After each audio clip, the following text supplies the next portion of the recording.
सभी आश्रम के संग आज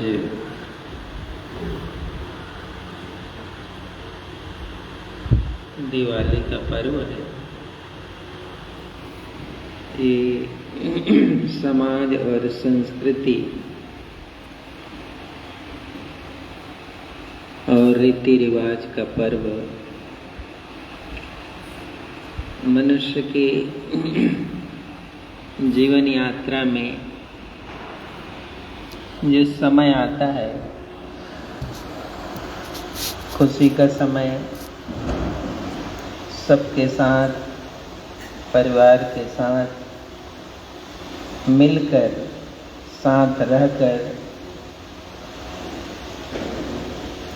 खुशी बांटना और दूसरे के साथ प्रेम के क्षण का आनंद का अनुभव करना, इसको ही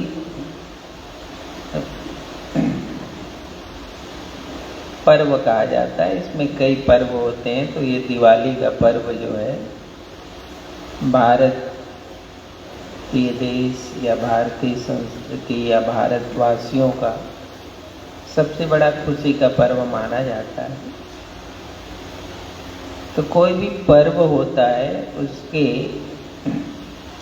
लाभ पक्ष, उससे क्या लाभ है, क्या फायदा है, वो सब चीज जुड़ा होता है उससे। एक तो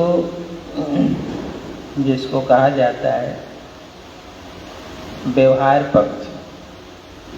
व्यवहार पक्ष में कोई भी व्रत आता है, त्योहार आता है, उसका सबसे बड़ा फायदा ये होता है कि इससे हजारों लोगों को काम मिलता है, रोजगार मिलता है। जैसे भाई दिवाली आ रही है तो घर द्वार को साफ सफाई करो, तो उसके लिए पेंट लाओ। पेंट लाओगे तो काम करने वाले ढूंढना पड़ेगा। तो इस तरह से हर चीजों में एक व्यवहारिक व्यवस्था होती है, जो सबको काम मिलता है और काम से सबका जीवन एक व्यवस्था के अनुसार होता है। आप काम में जो काम करने वाले, आप उसको कुछ दोगे तो उनका परिवार चलेगा, आपकी साफ सफाई होगी। इसी तरह सब चीज़ें, नया कपड़ा पहनना है तो कपड़े का व्यापार बढ़ेगा, दर्जी का व्यापार बढ़ेगा। जो चीज़ें आप खरीदते हो उसमें हजारों लोगों का चैन जुड़ा होता है, सबको काम मिलता है। तो ये भी लंबे समय से इंतजार करते रहते हैं लोग, साल भर से, कि भाई दिवाली आएगा तो हम ये करेंगे, ये करेंगे, ये करेंगे। तो सबको काम के साथ साथ अर्थव्यवस्था मिलती है और अर्थव्यवस्था से परिवार चलता है, समाज चलता है और व्यवस्थाएं डेवलप होती हैं। तो ये जो फायदे हैं, ये बहुत बड़ा फायदा है बाजार में। फिर बाजार बढ़ता है, बाजार बढ़ने के साथ साथ हर हिस्से में आदमी की हिस्सेदारी बढ़ती है। ये सब फायदे हैं त्योहार के। तो इसीलिए इसी देश की बात नहीं, हर देशों में कोई न कोई जो पर्व होता है, उत्सव होता है, उसका पूरा चैन बना होता है। छोटे से छोटे व्यक्ति से लेकर बड़े से बड़े व्यक्ति तक वो चैन बना होता है। और पहले ज़माना देखो, पहले ज़माने में क्या होता, अब तो जो बच्चे पैदा हो रहे हैं, जो जीवन आ रहा है, वो बहुत सुविधापूर्ण जीवन में आ रहा है। अभाव अब बहुत ज़्यादा देखने को मिलता है। पहले जो समय था, आज से 70 साल 100 साल पहले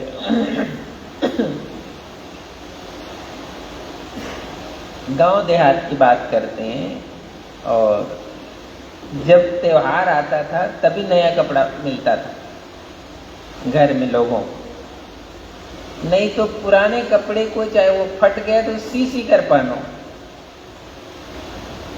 उसको सील करके ही पहनना पड़ता था, नया कपड़ा नसीब नहीं होता। तो नए कपड़े के लिए किसी त्योहार का इंतजार करना पड़ता था, पूरे परिवार को, एक व्यक्ति को नहीं, पूरे परिवार को इंतजार करना पड़ता था कि भाई त्योहार आएगा तो नया कपड़ा आएगा। तो ये जो बाजार जब डेवलप करता है, बाजार जब रन करता है, तो सबको फायदा होता है, गरीब अमीर सबको फायदा होता चला जाता है। तो इसीलिए ये जो त्यौहार है, ये त्यौहार बहुत से लोगों के साथ जुड़ा होता है, उसकी खुशी से, आनंद से, वर्क से, काम से।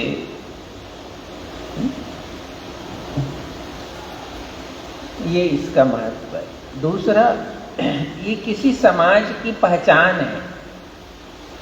कोई समाज को किस ढंग से पहचाना जाता है, तो वो समाज इसी से पहचाना जाता है, भाई यहाँ ये रीति रिवाज है, इसलिए ये जो मनुष्य है इस समाज का मनुष्य है, क्योंकि इस समाज में ये रीति रिवाज जो है पालन किया जाता है, तो इसको कोई समाज इसीलिए पहचाना जाता है। समाज की पहचान किससे होती है? उसी से होती है कि भाई ये जो समाज है, इसके अंदर ये व्यवस्था है, इसलिए उसकी पहचान हो। तो व्रत पर्व जो है सामाजिक पहचान है। एक जो समाज है, मानव का जो समाज है, उसका पहचान है, तो पहचान के रूप में जाना जाता है। सबको उत्सव और आनंद में एक साथ रहने के लिए इस त्यौहार को जाना जाता है। अब तो बहुत सारी चीज़ें बदल गई, लेकिन पहला तो ये समय ही होता था कि दिवाली में सैकड़ों किलोमीटर दूर क्यों न रहते, वो अपने घर जाया करते थे। तो बहुत महत्व है किसी भी समाज में, किसी चीज़ परंपरा का। और उनके कुछ दोष भी होते हैं, कुछ दोष भी होते हैं। ये दोष होता है केवल मनुष्य के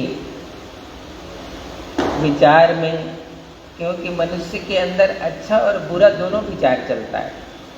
ये दोनों विचार का जन्म कहाँ होता है? मनुष्य के अंदर होता है, कोई खेत में नहीं होता है, न खेत में होता है, न कोई कुएं बावड़ी, न पहाड़ में होता है। अच्छे और बुरे विचार का जन्म जो है मनुष्य के अंदर होता है। तो जब अच्छे और बुरे विचार का जन्म मनुष्य के अंदर होता है, तो वो व्यवहार में दिखता है। तो खुशी में भी ऐसी चीजें दिखाई पड़ जाती हैं।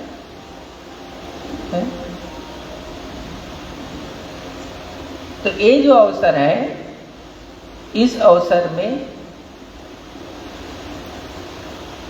कुछ जो लोग हैं जिनके विचार अच्छे नहीं हैं, वो फिर उस समय का गलत उपयोग करते हैं, गलत फायदा उठाते हैं, तो वो समाज को दूषित करते हैं। झगड़ा, राग, द्वेष सब चीज़ें बढ़ जाती हैं। अब कल ही एक न्यूज़ में आया, वहाँ दिल्ली का न्यूज़ आया, उसमें लिखा है कि बाप बेटा बाहर, घर के बाहर गली में वो फटाका फोड़ने की तैयारी कर रहे हैं। वो लंबा सा ऐसा होता है ना, लरी वाला, वो घर के बाहर ही बिछाया था उसने, और बाप बेटे उसमें फोड़ने की तैयारी कर रहे थे। तभी से वो स्कूटर से दो आदमी आते हैं, एक आदमी उतरता है स्कूटर से, उसका पैर छूता है उसका, और पैर छूने के बाद गोली चला देता है, उसको मार देता है। उसका बेटा पहले उसने बाप को गोली मारी, और गोली मार के वो भाग रहा था स्कूटर में बैठने के लिए। एक आदमी स्कूटर चला रहा था, चालू रखा, तब तक जब वो लड़का उसके तरफ गया उसको पकड़ने के लिए, तो उसने उसको भी गोली मार दी। 2 आदमी की मौत वहीं हो गई दिवाली के लिए। तो जो ये जो नुकसान है, हानि है, वो गलत विचारों के कारण होता है, दूषित विचारों के कारण होता है। तो ये कहाँ पैदा होता है? ये समाज में ही पैदा होता है। और उन लोगों ने त्योहार का दिन चुन लिया कि चलो इसी दिन ऐसा करेंगे।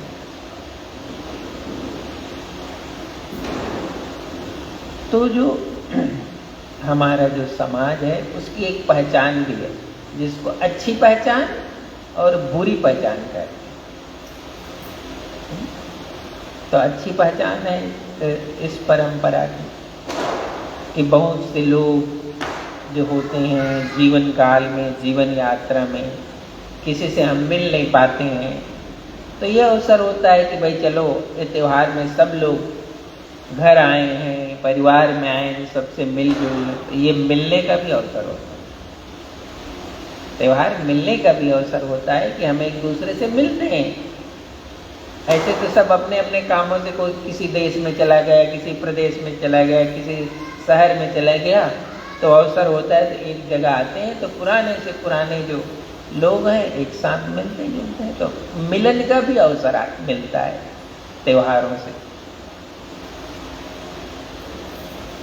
तो ये पूरे समाज की एक पहचान है, इसीलिए समाज पहचाना जाता है। ये समाज नहीं केवल अपने, हम देश की समाज की बात नहीं करते, दूसरे देशों में भी समाज को इसी तरह से पहचाना जाता है।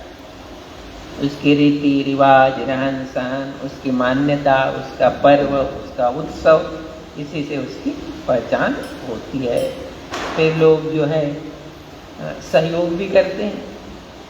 कोई अच्छा धनी आदमी है तो अपने परिवार का कोई व्यक्ति है कि भाई चलो उसके पास इतना कमा नहीं पाता है, तो उसका जो प्रेमी जिज्ञासु लोग हैं उनको सहयोग भी करते हैं।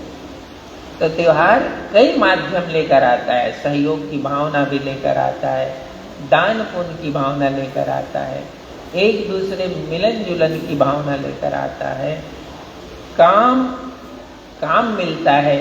दिवाली के सीजन के समय हर लोगों को काम मिल जाता है। तो ये सब चीज़ें, कोई भी पर्व का महत्व होता है, साधन होता है। फिर महापुरुषों ने इस दिवाली को आपके जीवन से जुड़ा, संतों ने जीवन से जुड़ा। तो सदा दिवाली संतगढ़, संतों के जीवन में हमेशा दिवाली होती है। वो क्यों कहा साहब ने कि सदा दिवाली संतगढ़? संत के घर कैसे सदा दिवाली हो? तो साहब ने इसलिए कहा कि संत जीवन सरल और निश्चल जीवन होता है। संत जीवन सरल और निश्चल जीवन होता है, उसमें छल नहीं होता, वो सरल जीवन होता है। तो जहाँ सरलता है, सहजता है, तो हर समय आनंद प्रवाहित होता है। इसको ऐसे समझो जैसे नदी में पानी बहता है, नदी में पानी बहता है, तो नदी में जब पानी बहता है तो जहाँ समतल जगह है, नदी समतल जगह से बह रही है, तो वो पानी समतल बहेगा। और नदी कहीं गड्ढा है, कहीं ऊंचा है, तो वो गड्ढे में तेज से बहेगा, ऊंचा जगह स्लो बहेगा। ये होता है। तो संत के जीवन को क्या बताया गया? संत के जीवन समतल है, उसमें उतार चढ़ाव नहीं है, उसमें उतार चढ़ाव नहीं है। तो संत का जो जीवन समतल है, तो उसका जीवन समतल बहता है, समरस बहता है, आनंद उसमें समरस रहता है, न बढ़ता है और न घटता है। न तो उसका जीवन बहुत दुख में जाता है और न तो बहुत संसारिक सुख में जाता है। उसको समतल जीवन कहा जाता है। इसीलिए कहा सदा दिवाली संतगढ़। संत के जीवन कैसा है? वो समतल है, संसार का जीवन कैसा है, वो उसमें उतार चढ़ाव है। तो उतार चढ़ाव में क्या होता है, जब उतरना होता है तो शरीर में दर्द नहीं होता, और चढ़ना होता है तो शरीर में दर्द होता है ना, नहीं होता। जब आप चढ़ाई को चढ़ोगे तो दर्द होता है, और उतरना होता है तो सरलता होती है। तो साहब ने संतों को जीवन को क्या कहा, संतों का जीवन उतार चढ़ाव से मुक्त है, वो समतल है, सरल है। तो सरल जगह पर नदी की जो धारा है वो समान रूप से बहती है, उसमें उतार चढ़ाव नहीं होता। और जिसका जीवन उतार में चढ़ाव में है तो वो कभी सुख में जाएगा, कभी दुख में जाएगा, कभी पता नहीं कितने कोनों में बट जाएगा। इसलिए साहिब कहते हैं जिसका जीवन सरल है, सहज है, उसका जीवन समतल है। न उसमें बहुत विवाद है, न तो उसमें बहुत खुशी है, समतल खुशी है, समतल साधन है। इसलिए साहब कह रहे हैं, अरे तुम्हारे जीवन में तो सदा दिवाली है, तुम्हारे जीवन में तो सदा खुशी है, तुम्हारे जीवन में तो सदा रोशनी है, तुम्हारे जीवन में सदा प्रकाश है। तो वो जो संत हैं उनका जो जीवन है, जो समतल है, सरल है, सहज है, वो नदी की सरलतम धारा है, वो बहती रहती है। ऐसा साहब ने, सदगुरु ने संतों के लिए उदाहरण दिया, ये समझाया कि ये दिवाली होली समाज का एक पहचान है, मर्यादा भी है, इसके महत्व भी है। साथ ही साथ हम बहुत सारी जिम्मेदारी को लेकर समाज में रहते हैं, चलते हैं, उत्तरदायित्व को निभाते हैं। और एक बहुत बड़ी जो बात है वो ये है कि सब होते हुए भी समाज में मनुष्य की जो विचारधारा है, जो स्वभाव है, वो बहुत कठिन है। स्वभाव, विचारधारा, आदत, आचरण एक जैसा नहीं है, एक जैसा नहीं है। एक जैसा नहीं होते हुए भी कोई पर्व या कोई त्योहार या कोई अवसर हमें कुछ क्षण के लिए शांत रखता है, कुछ क्षण के लिए शांत रखता है। जैसे यहाँ हम दीप जलाए, कल दीप जलाए तो दीप जला, लेकिन हवा आ गई तो दीप डगमग डगमग होकर बुझ भी गई, बुझ गई। ऐसा ही जीवन भी है, ऐसा ही जीवन भी है। ये जीवन भी ऐसा है। आचार, विचार, स्वभाव जब समतल है तो तुम्हारा भी दीप जलता है, तुम्हारे अंदर दीप जलता है। अब जब उसमें तूफान आ गया, तुम्हारे ही जीवन में तूफान आएगा तो दीप बुझेगा कि जलेगा? वो दीप तो बुझ ही जाएगा, तुम्हारा भी दीप बुझेगा। यही दीप नहीं बुझेगा, वो अंदर का दीप बुझता है। तो ये तूफान कौन है? ये बाहर की तूफान तो हवा है ना। तुम्हारे अंदर कोई दीप जल रहा है, प्रेम का, करुणा का, सात्विक विचार का। उस दीप को कौन बुझाता है? तो उस दीप को बुझाता है तुम्हारा लोभ, उस दीप को बुझाता है तुम्हारा लालच, अभिमान, एक दूसरे के प्रति द्वेष। वो उस दीप को बुझा देता है। उस दीप को अब कोई दूसरा तो नहीं बुझाएगा, ये हवा तो नहीं बुझा सकती, वो बुझा देता है। तो ये उपदेश क्या है, शिक्षा क्या है? कि तुम्हारा भी दीप तो जल सकता है, लेकिन तुम अपने तूफान को रोको। इस तूफान को नहीं रोक सकते, उस तूफान को तुम रोक सकते हो। तुम अपने अंदर के क्रोध के तूफान को रोक सकते हो कि नहीं? अरे संयमित को कर सकते हो। तुम्हारा लोभ लालच, उसको तो रोक सकते हो। तो अपने अंदर की जो दीप है, करुणा, प्रेम, आनंद का जो दीप जलना चाहिए, वो नहीं जल पा रहा है, वो तूफान जलने नहीं देता है। उसको तुम रोको, उसको संभालो तो तुम्हारा दीप जलेगा। तुम्हारा दीप जलेगा। ये आनंद का दीप, ये पर्व भी यही करता है। ये जो पर्व है, जहाँ दीप हम बाहर जलाते हैं, वो दीप अंदर भी जले। प्रेम करुणा का जो दीप अंदर जले, तो वो कब जलेगा? जब तेरा तूफान थोड़ा ठंडा होगा। तेरे अंदर जो तूफान है वो थोड़ा ठंडा होगा, स्थिर होगा, तो वो दीप भी जलेगा। और तूफान कभी ठंडा नहीं होता है तो कभी दीप नहीं जलता है, वो दीप बुझ ही जाता है। जलाने की कोशिश करो, दीप बुझ जाता है। ये उपदेश साहब ने दिया कि कोई भी व्रत पर्व हमारे जीवन से जुड़ा हुआ है, हमारे संकल्पों से जुड़ा हुआ है, हमारी विचारधारा से जुड़ा हुआ है।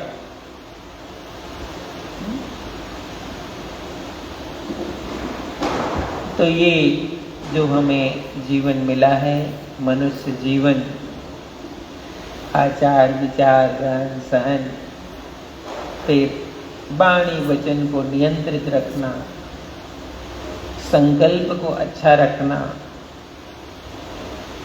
तो ये दिवाली जो है आपके घर को भी आनंदित करती है, उजाला करती है। ये उजाला करती है ये दिवाली।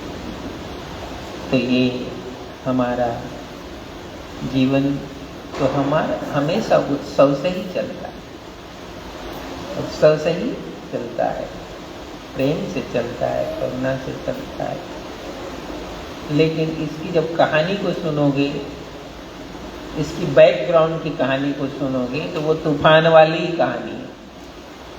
वो तूफान वाली ही कहानी है, क्योंकि अयोध्या में राजा दशरथ के घर प्रेम का दीप जलता था।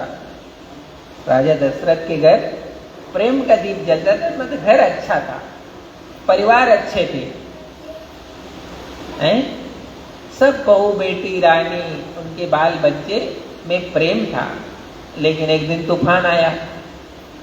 वो तूफान आया ना, वो तूफान आया, तूफान ने वो सब दीप बुझा दिया। उस तूफान ने घर का दीप बुझा दिया। अब घर में अंधेरा हो गया, घर में अंधेरा हो गया। और वो अंधेरा जो है कितने काल तक रहा? 14 वर्ष तक। वो घर अंधेरा में कब तक रहा? 14 वर्ष तक रहा। क्योंकि घर के जो पुत्र है वो तो वनवास में, तो घर में कहाँ अंधेरा ही तो रहेगा ना। वो वनवास में है तो घर अंधेरा में था। तो 14 वर्ष तक जिस घर में अंधेरा था, 14 वर्ष बाद जब भगवान राम आए सीता लक्ष्मण के साथ, तो घर में फिर से दीप जला। ये व्यवहार है, इसको कहते हैं ये व्यवहार। ऐसे ही तुम्हारे भी जीवन में, व्यवहार में, तुम्हारे परिवार में भी कोई ना कोई ऐसे तूफान होता है, तुम्हारे घर के आनंद को बिगाड़ देता है। घर में जो दीप जलती रहती है, खुशी की, आनंद की दीप, उसको वो तूफान बिगाड़ता है, वो बुझा देता है, वो जलने नहीं देता है। अब वो तूफान घर का ही तो था कि बाहर का तूफान? वहां भी तूफान घर में ही था। घर के तूफान ने खुशी के दीप को बुझा दिया था, आनंद के दीप को बुझा दिया था। वो बाहर का तूफान नहीं था, वो घर का तूफान। ऐसे ही घर घर जो तूफान है, वो यदि शांत नहीं है तो किसी के जीवन में दीप नहीं जलता है। किसी के जीवन में दिवाली आती नहीं, तूफान जब जब तूफान रहेगा तुम्हारे घर कोई खुशी की दीप नहीं जलेगी, तुम्हारे घट में कोई खुशी की दीप नहीं जलेगी। घट में भी खुशी की दीप जलेगी तभी जब तूफान नहीं होगा। चाहे वो घर हो, बाहर हो, समाज हो, कहीं भी हो, वो खुशी तभी रहती है जब तूफानों से मुक्त समाज होता है। ये महत्व और महिमा इसकी इस दिवाली की। जिस दिवाली को हमारा समाज हजारों साल से मनाता आया है, थोड़ा सा उसका स्वरूप बदला है, कुछ चीज़ें बदली है, लेकिन उनके मूल में जो चीज़ें हैं वो जाएंगी, है ना। तो इस उत्सव के अवसर पर सबको शुभकामना, आशीर्वाद। बोलो सद्गुरु कबीर साहिब की जय।